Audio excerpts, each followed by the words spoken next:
করার পচাগুলো যে বিক্রি করবেন না? না, পুরো নাম বলেন। পুরো নাম নবাব। আপনি এই কলোনি বাজারে গরু মাংস ব্যবসা করেন নাকি? জি। আচ্ছা বলেন তো, উনি এখানকার গরু মাংস খায় নাকি? আচ্ছা, আপনি এই যে আজকে আমরা যে পাইলাম, উনি যে বললো যে আজকে আপনি 1 কেজি, কয় কেজি নিয়েছিলেন? হাফ কেজি আপনি কলিজা নিয়ে গেছিল, 900 টাকা করে কেজি ধরছেন।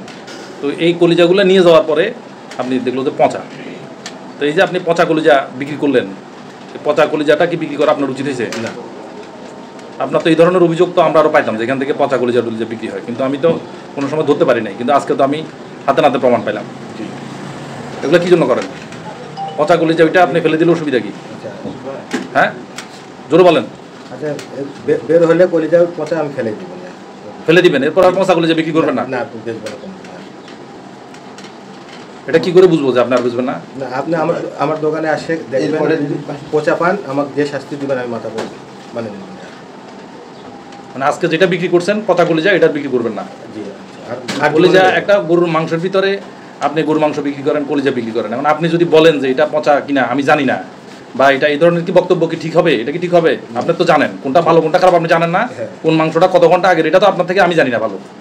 কাজগুলো কি ঠিক? না। আর করবেন কখনো? না। এদিকে তাকান, বলেন আর করবো না বলেন। না, আর করবো না।